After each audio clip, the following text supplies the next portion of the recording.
გამარჯობა. მოგესალმებით. ჩვენიერი დღე არის. ჩვენიერი პერიოდია. და გადაწყვიტე რომ შემოვიდე ლაივში, ცოტა ვისაუბრო იმაზე, რაც დამიგროვდა ინფორმაცია და დავცარიელდი, ასე ვთქვათ.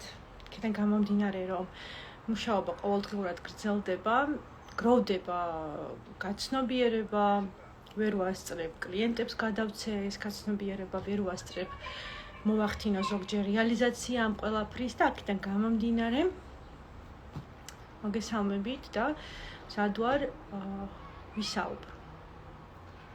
დღევანდელ დღეს ვისაუბრებ ახლა იმასთან დაკავშირებით, თუ ესე იგი წეგერ მომივიდა აზრი ვანაობდი და მომივიდა ეგეთი ფიქრი, რომ აზე მინდა ვისაუბრო მეთქი რაღაც მინდა გადავცე თქო და იქიდან გამომდინარე ეს ვაკეთებ ახლა ამას. ესე იგი დღევანდელი თემა ეხება ყველაფერს ერთად, როგორც ყოველთვის. მაგრამ უფრო ძირითადი აქცენტი უნდა ავიღოთ იმაზე, რომ როდესაც ჩვენ არ გვიყვარს საკუთარი თავი და გვაქვს საკუთარი თავის მიუღებლობა, მაშინ ძალიან მარტივია ჩვენი კონტროლი. კონტროლი ეს პირდაპირი და არაპირდაპირი გაგებითი. იმიტომ რომ ხშირ შემთხვევაში ჩვენ იმდენ აგრესიას და იმდენ უსიყვარულობას ვაგროვებთ საკუთარ თავში, რომ მე ძალიან მარტივად რეაგირებთ სხვადასხვა საკითხებს. ამიტომ დღევანდელი თემა ეხება ძალადობას. ეს ძალადობა არის არა კონკრეტული ვიღაც ადამიანისგან, არამედ ძალადობა საკუთარი თავის მიმართ, ის აბიუზი, რომელსაც ყოველდღიურად ვანიჭებთ საკუთარ თავს და ვიმყოფებით იმ ვაკუუმში, სადაც ტკივილში ვიხრჩობით და რეალურად არც ვიცით გამოსავალი ამ ტკივილისგან. როდესაც ვიყენებ სიტყვას ძალადობას და ზოგადად ადამიანთან საუბრისას და საერთოდ პირველ რიგში ადამიანს მოდის ფიქრი თავში, რომ ეს არის ძალადობა, რომელსაც ანიჭებს სხვა ადამიანი ან გარე სამყარო მას.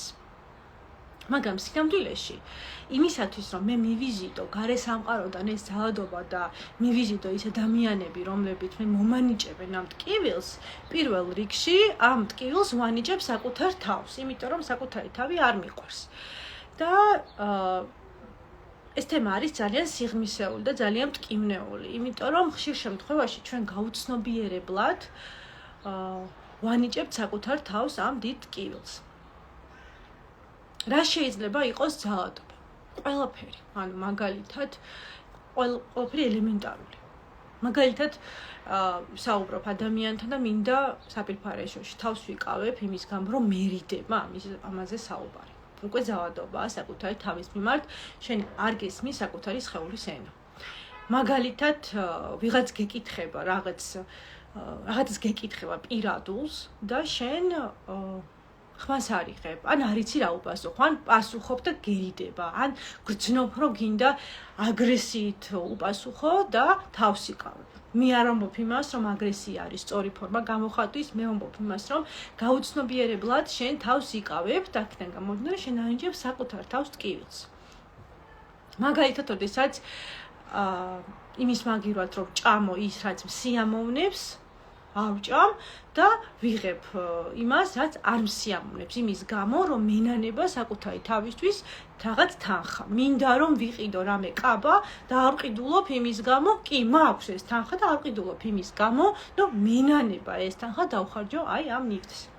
ეს ყველაფერი არის ძალადობა. შესაძლებელია ეს ყველაფერი არ იყოს ისეთი კაფიო გამოხატული ძალადობა, არ იყოს ისეთი ტრაგიკული, როგორც გონიათ, მაგრამ სინამდვილეში ეს ყველაფერი იწვევს ნელ-ნელა დაგროვებას ჩვენს ხელში და ჩვენს ქვეცნობიერში და მე შემდგომ სამყარო იმდენად ჭკვიანია, რომ ამ ყველაფერს ეს ყველაფერი ესმის როგორ ის საკუთარ თავს არ უსმენს, საკუთარ თავს არ ითვალისწინებს, უნდა რა არაკეთებს და აქედან გამომდინარე, მოდი მეც მივცემ იმას, რაც ეს ღირსი არის. რისი ღირსია? მოდი ტკივილს მივცემ. მოდი მივცემ იმ ადამიანს, რომელიც მიანიჭებს მას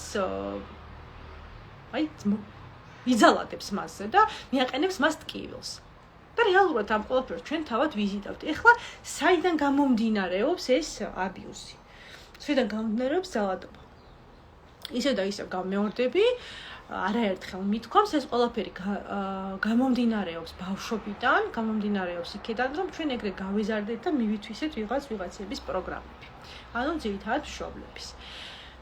როდესაც ვიზრდებით, მაშინ ჩვენ ამას ვერ ვაცნობიერებთ, მაგრამ რეალურად ჩვენი მშობლები არიან ჩვენთვის არიან ყველაზე მნიშვნელოვანი ადამიანები და ჩვენ ყოველთვის მივისწრაფით იმისკენ, რომ მათ დავემსგავსოთ, მივისწრაფით იმისკენ, რომ ვიყოთ ისეთები, როგორებიც არიან ჩვენი მშობლები, ვსწავლობთ მათგან ყველაფერს და ეს ხდება იმდენად გაუცნობიერებლად, რომ ამას ვერ ხვდებით, რომ როდესაც ვიზრდებით, შესაძლებელია გვაღიზიანებდეს ჩვენი მშობელი, მაგრამ გვინდა არ გვინდა ის პროგრამები მივითვისეთ უკვე და ვცხოვრობთ ისე, როგორც ცხოვრობდნენ ჩვენი მშობლები. შესაძლებელია გვაღიზიანებს, გამეორდებით ჩვენი მშობელი და ვერ ვიგებთ, ესე რატომ იქცევა, მაგრამ დრო რომ გადის, ჩვენც იგივე სცენარს ვიზიდავთ. როდესაც ეს სიყვარული საკუთარი თავის მიმართ არის ძალიან მცირე ჩვენში, რა თქმა უნდა, იქ მიუღებლობა საკუთარი თავის არის ძალიან დიდი. და ამ შემთხვევაში რა ხდება? ამ შემთხვევაში ხდება ის, რომ ჩვენ ვიზიდავთ იმ ადამიანებს, რომლებიც გვაგრძნობინებენ ყოველთვის ამ დანაკლისს, ამ დეფიციტს. ეს დეფიციტი გავიმეორებ, გამომდინარეობს იქედან, რომ ჩვენს ბავშვობაში ჩვენ ვერ მივიღეთ ის საკმარისი სიყვარული, საკმარისი ყურადღება და აქედან გამომდინარე ჩვენში არის ძალიან დიდი სიცარიელი.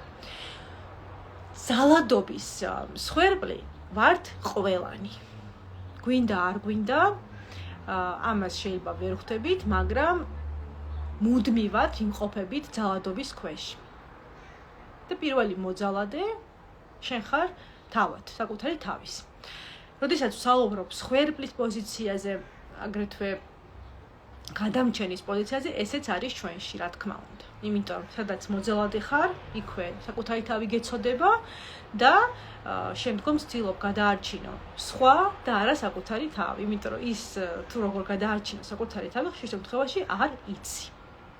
და ამ შემთხვევაში, როდესაც შენში არის აქტიური ეს მოძალადე, მსხვერპლის პოზიცია და გადამჩენი არ ხარ საკუთარი თავის, ვის ეძებ ვინმეს, ვინც გადაგარჩენს. და ამ შემთხვევაში იზიდავ იმ ადამიანებს, რომლებიც იმის მაგრივად რომ გადაგარჩინონ, უფრო დიდ მსხვერპლის პოზიციაში, უფრო დიდ ძალადობის ქვეშ გაგდებენ. ამიტომ, როდესაც დავიწყებთ ძიებას ადამიანების თუ ვინ გვაყენებს ზიანს, ან ადამიანებს თუ როდესაც ვეძებთ იმ ეპიზოდებს, სცენარებს, სადაც ჩვენ ვიტანჯებით იმ ადამიანებს, ვისთანაც არ გრძნობთ თავს კომფორტულად, ვაბრალებთ ვიღაცას, რაღაცას, ამ შემთხვევაში გავიხსენოთ და გავაცნობიეროთ ის, რომ პირველ რიგში საკუთარ თავის მიმართ გვაქვს მიუღებლობა, გვაქვს უსიყვარულობა და ვართ საკუთარი თავის მოძალადეები. ესე იგი, რა ხდება ამ დროს, როდესაც შენ აგრძელებ ეგრე ცხოვრებას გაუცნობიერებლად და აგრძელებ ამ პროგრამებით არჩევანის მიღებას. პირველ რიგში გავიგოთ ის, რომ ჩვენი ნებისმიერი არჩევანი ქმნის ჩვენს ცხოვრებას. ანუ, როდესაც ადამიანებს გონიათ, რომ მათ უბედური ცხოვრება აქვთ და არჩევანი არა აქვთ და უნდა გააგრძელონ იგივე ცხოვრება, რაც ცხოვრებითაც ცხოვრობენ, რეალურად ისინი არ აკეთებენ არჩევანს, იმიტომ რომ აქვთ შიში. იქამდე სანამ თქვენ არჩევანს არ გააკეთებთ, იქამდე თქვენი ცხოვრება არ შეიცვლება. თავისით არაფერი არ შეიცვლება. ანუ თქვენ დონეზეც იმყოფებით, იმ დონეზე გააგრძელებთ ცხოვრებას და იმ დონეზე გააგრძელებთ მიზიდვას იმ სცენარების და იმ ადამიანების, ვისაც იზიდავთ. არაფერი არ შეიცვლება. იქამდე სანამ თქვენ არ გააკეთებთ არჩევანს. და იმისათვის, რომ თქვენ გააკეთოთ არჩევანი, აუცილებელია პირველ რიგში ამას შინაგანი მზაობა გქონდეთ. ეს პირველი. მეორე, ყველა სულს და ყველა ადამიანს აქვს თავისი პოტენციალი. 10 ადამიანიდან შეიძლება 2-მა გააკეთოს ეს არჩევანი და დაიწყოს საკუთარ თავზე მუშაობა, იმიტომ რომ სხვა ადამიანებს ამის პოტენციალი არ აქვთ. და სამწუხაროდ ადამიანები ირჩევენ ისევ იყვნენ იმ სხვების პოზიციაში, მოძალადის პოზიციიდან გააგრძელონ ეგრეთ ცხოვრება, იმიტომ რომ ეგრეთ ცხოვრება უფრო მარტივია. მათ ეგრე გონიათ. და როდესაც შენ აკეთებ არჩევანს, ეს არჩევანი შეიძლება იყოს ძალიან რთული. რატომ? იმიტომ რომ შენ იმყოფები ცნობიერების რაღაც დონეზე, ამ დროს უკვე მიზიდული გაქვს ის სცენარი და ის გარე სამყარო და ის ადამიანები, ვისთანაც ხარ ყოველდღიურად და მატერიალური თუნდაც ჯანმრთელობის ან სხვა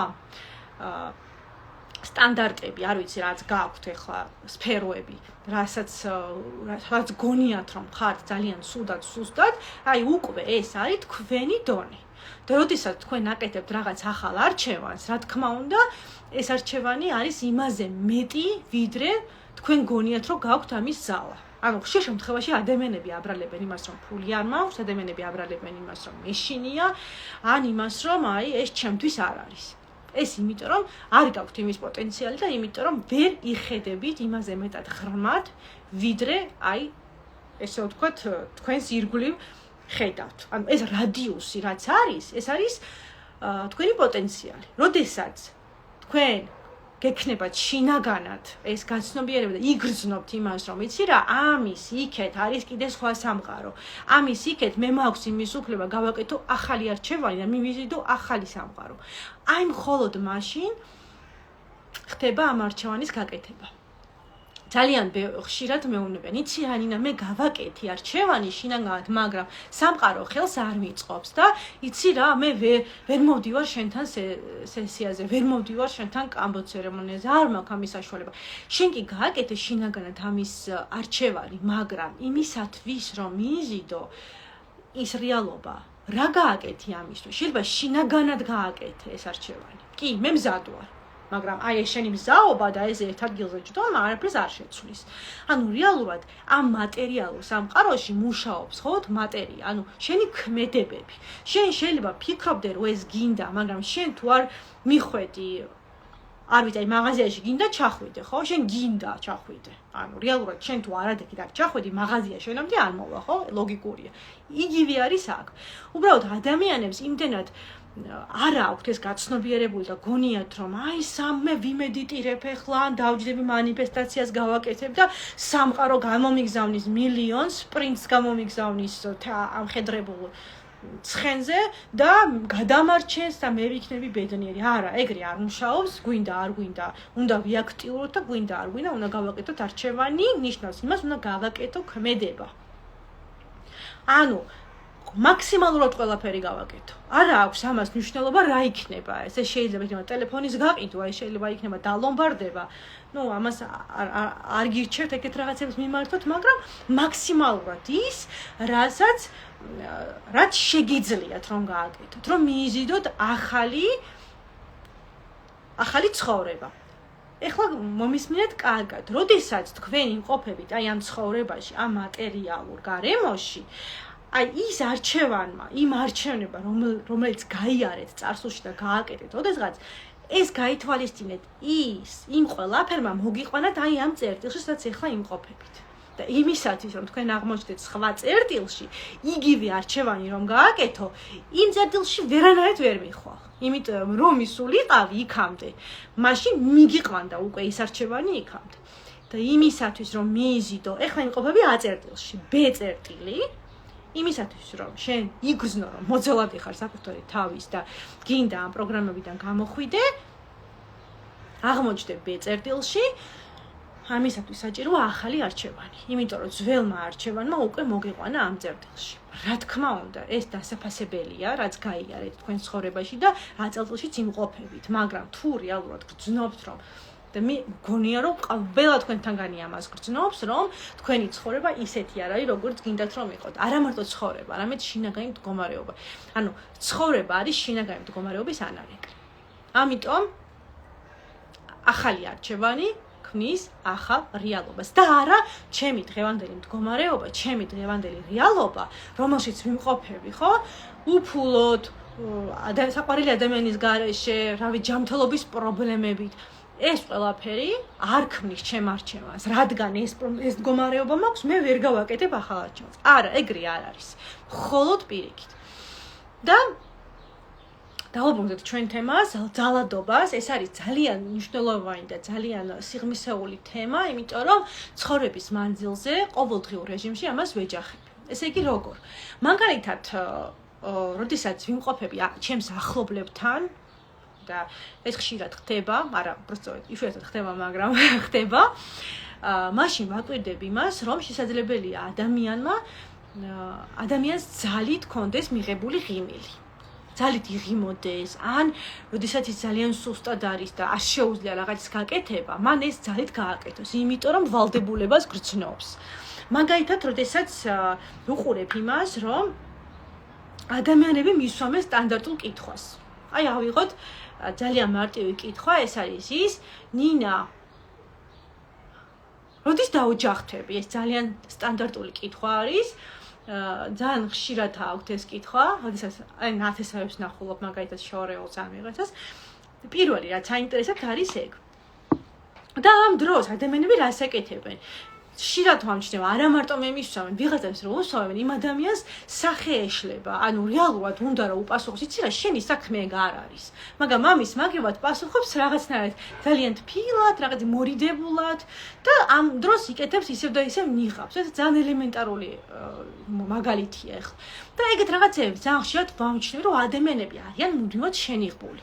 და როდესაც მაგალითად მე ვარ უხასიათოდ, იყო ეგეთი მომენტი ახლა ამ ბოლო დროს ძალიან უყვირთ ხოლმე, რომ რას ქვია შენ უხასიათოდ, ანუ შენ შეგიძლია უხასიათოდ ყოფნა?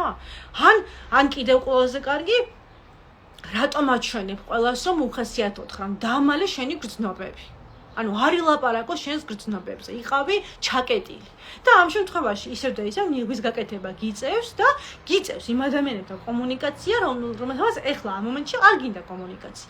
ეგრე ცხოვრობენ ადამიანების 99%. თავს იტყუებენ.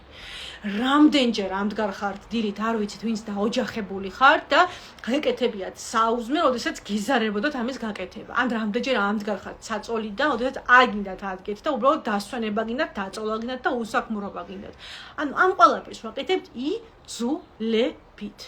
რეალურად იმდენად არ გძნობთ საკუთარ თავს და არ გძნობთ იმას, თუ რა გვინდა და გავურბივართ იმ ჩვენს შინაგან ხმას, რომ მუდმივად ვთამაშობთ რაღაც როლს და გახსენებთ, რომ როდესაც კითხულობ, შემთხვევაში ვინ ხარ შენ, ვეკითხები კლიენტს, კლიენტი პასუხობს, იცი რა, მე ვარ დიზაინერი, მე ვარ, არ ვიცი, მზარეული და ასე შემდგომ. მე ვარ დედა, მე ვარ და ასე შემდგომ. ანუ ეს ეგრე არა, ეგ არის თქვენი როლი.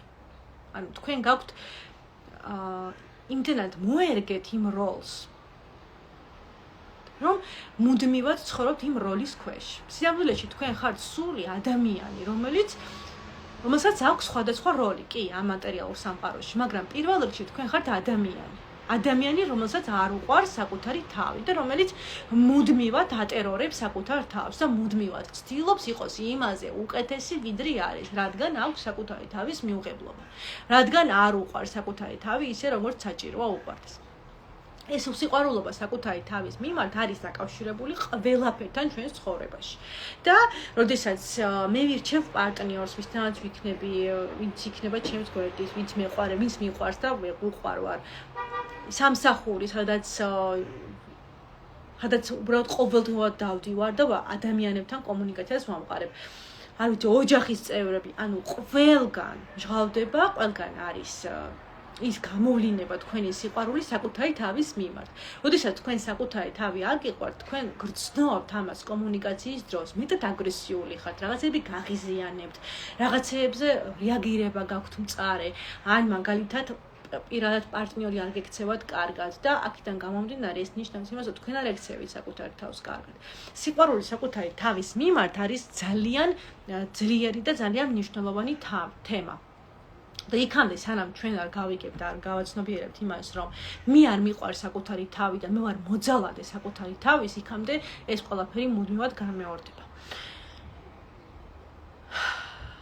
აი ამაზე მინდოდა საუბარი და იცით რა არის ყოველდღიურ რეჟიმში რაღაც ხდება. ანუ ყოველდღიურ რეჟიმში რაღაცები იცვლება სამყაროში და ის ადამიანები, რომლებიც 10 წლის განმავლობაში და 5 წლის განმავლობაში იმყოფებიან ერთ სამსახურში, ერთ პოზიციაზე, ადამიანები, რომლებიც არაფერს აცვლიან თავიანთ ცხოვრებაში, ადამიანებმა, რომლებიც იციან, რომ შაბათ-კვირას აქვთ ვიკენდი, უნდა დაისვენონ და აუცილებლად უნდა წავიდნენ ბაკურიანში თუ ბათუმში. ან დაგეგმონ რაღაც მოგზაურობა. ამ ადამიანებს აქვთ გაწერილი მთელი კვირა, თვე, წელიწადი და იციან, როდის უნდა დაისვენონ. აი, ეგეთი ადამიანები არიან ყველაზე შენიღბული და ეგეთი ადამიანები ვერ გრძნობენ საკუთარ თავს და არ უყვართ საკუთარი თავი, იმიტომ რომ ადამიანს, რომელსაც უყვართ საკუთარი თავი, ის ფიზიკურად ვერ დაგეგმავს მოგზაურობას 1 წლის შემდგომ, იმიტომ რომ რა იცის, რა მდგომარეობაში იქნება, რა იცის, რა სულიერ მდგომარეობაში იქნება, რა იცის, როგორ იგრძნობს თავს, იმიტომ რომ ხშირ შემთხვევაში ადამიანები ცუდად არიან, მაგრამ მაინც აკეთებენ. არ უნდათ, მაგრამ მაინც აკეთებენ. არ უნდათ სამსახურში სიარულით და დადიან. ძალადობენ საკუთარ თავს. ეს ყველაფერი არის გამომდინარე იქიდან, რომ ადამიანებს არ უყვართ საკუთარი თავი. ამიტომ იმისათვის რომ შევიყვაროთ საკუთარი თავი, უნდა შევიყვაროთ ჩვენი ბნელი და ნათელი მხარეები.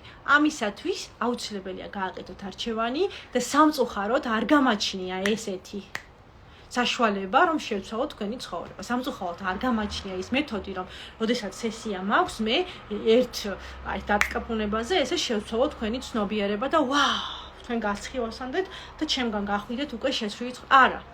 სესიაზე ხდება მუშაობა, სესიის შემდგომ ხდება მუშაობა და თქვენ ყოველდღიურ რეჟიმში მუშაობთ საკუთარ თავს. ისევ და ისევ ქმედებები. ამის გარეშე არ მოდის შედეგი.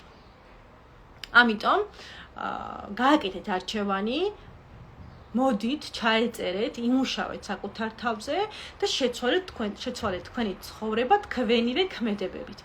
და რა თქმა უნდა, იმისათვის რომ გამოვიდეთ ამ პროგრამებიდან, ამ შობლების პროგრამებიდან და გავაცნობიეროთ ის თუ ვინ ვარ მე და რამხელა ტკივილს ვატარებდი მთელი ცხოვრების განმავლობაში, რამხელა ბოღმას ვატარებდი, რამხელა სევდას ვატარებდი, როგორი შუღრიანი ვიყავი, როგორი საკუთარი თავი არ მიყვარდა, საკუთარი სხეული არ მიყვარდა, მუდმივად ცდილობდი, რომ ჩემი თავი შემეცვალო და წარმოიდგინეთ, ამას რამხელა გამბედაობა უნდა, რომ ეს შეცვალოთ. წარმოიდგინეთ, ამას რამხელა ძალა უნდა, რომ ამ ყველაფერს შეეჯახოთ ამ ტკივილს.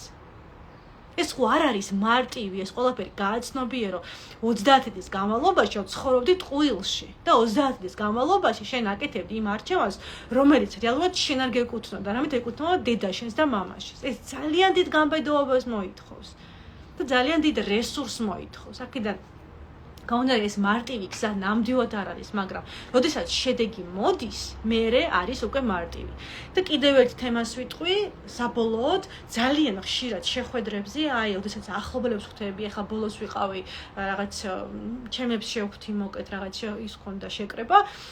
პირველი რაც მესმის გოგოებიდან არის ის, რომ წონაში მოვიმატე.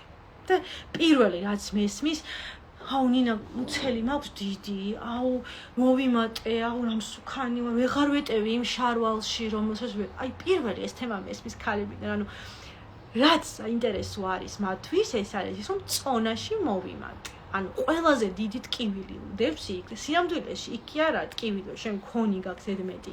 არამედ ტკივილი ის არის, რომ იმდანამდე არ გიყვარს საკუთარი თავი და რამდენად გინდა, რომ სულ იყო მოწესრიგებული სუსტი ფორმაში რაღაც სტანდარტებში ჩასმული. ჯერ ის სტანდარტები ვინ მოიგონა?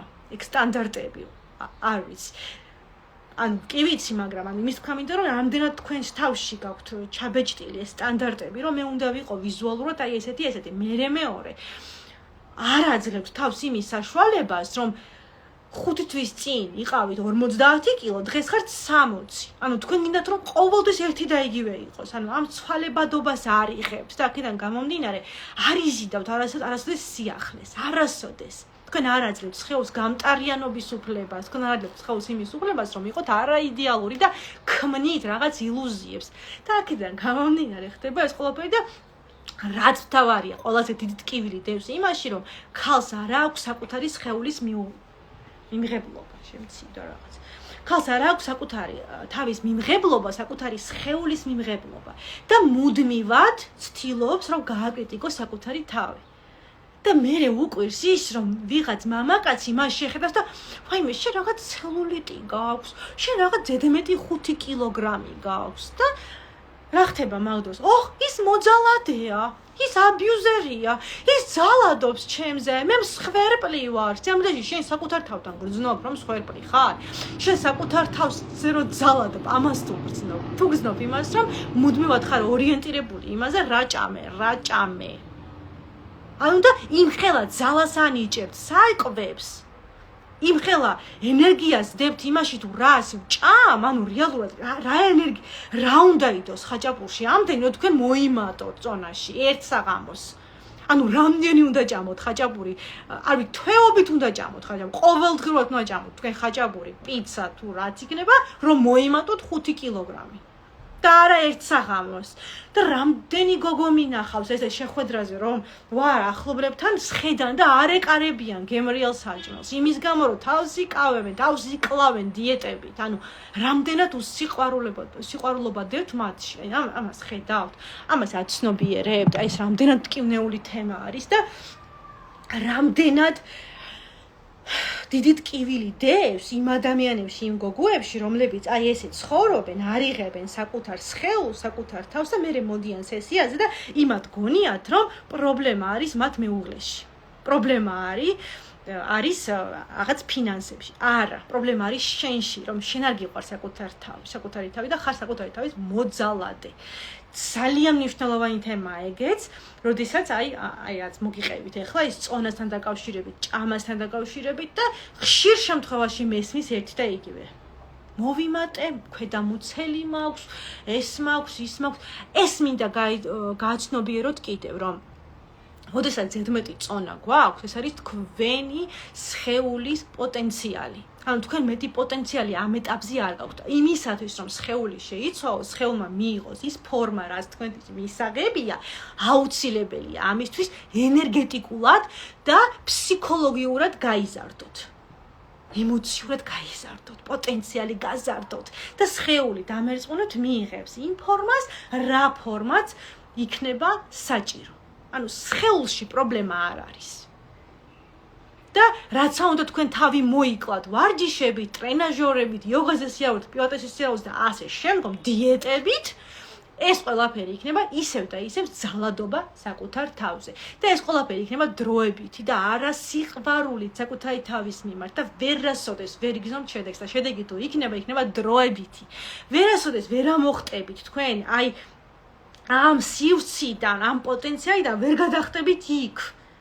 სანამ არ გაიარეთ ეს გზა, სანამ არ გააცნობიერეთ ძალიან ბევრი რამე, სანამ არ გაათავისუფლებთ თქვენი სხეული ტკივილისგან, მიუღებლობისგან, სანამ ეს ენერგეტიკული ბლოკები არ მოხსენით სხეულიდან, შეუძლებელია. ზუსტად ერთი 2 თვის წინ აშკარად ვიყავი ემაზე მეტი, ვიდრე ეხლა ვარ. მაგრამ მე სასწორის სახლში არ მაქვს. მე სასწორს ავხმავ და თქვენს გირჩევთ, რომ სასწორს არ გაეკაროთ.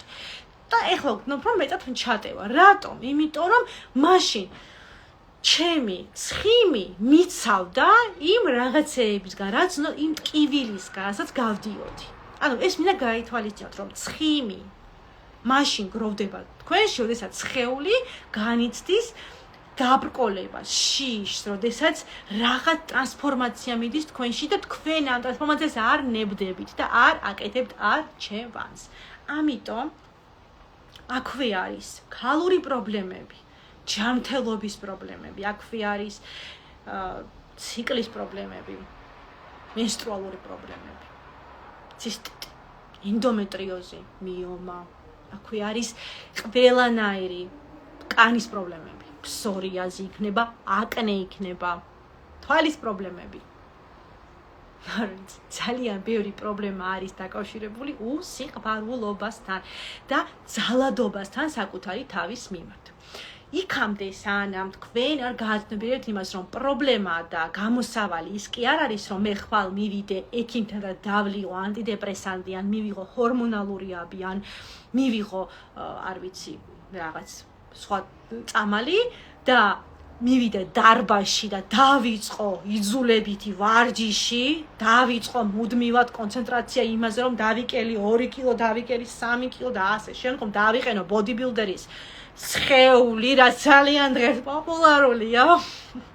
ძალიან ვერ გოგოს ხედავ, აი განტელებით რო ვარჯიშობენ და ძალიან მოდაში გახდა დღეს ეს ფიტნეს ინსტრუქტორობა და აი არ ვიცი ეს სიმძიმეების აწევა, ამაში არ არის ბედნიერება და ამაში არ არის გამოსავალი. თქვენ ისევ და ისევ იწყებთ უკნიდან. ანუ სხეულში არის პრობლემა. სხეულმა დავტანჯო უფრო მეტად და მოდი 10 კილოგრამიან გირას ავიღებ, მოდი ექიმთან მივიღოთ, წამლებს დავიდე და ასე შემდგომ. არა, პრობლემა დევს იმაში, თუ საიდან გამომდინარეობს ეს სხეულებრივი პრობლემა. გახსენებთ კიდევ ერთხელ, რომ სხეულში გამოვლენილი ნებისმიერი დარღვევა, დაავადება, პრობლემა, ტკივილი არის ბოლო ზარი. იქამდე თქვენ ხართ მოძალადე საკუთარი თავის მიმართ, არ გიყვართ თქვენი თავი, გაქვთ მიუღებლობა საკუთარი თავის მიმართ და ეს ნებისმიერი სტრესი გროვდება თქვენს ქვეცნობიერში, თქვენ იღებთ რაღაც კონკრეტულ ფორმას, თქვენ იღებთ რაღაც კონკრეტულ პოტენციალს კი არა და კონკრეტულ შინაგან მდგომარეობას და შემდგომ ამ მდგომარეობას იზიდავს თქვენი სხეული.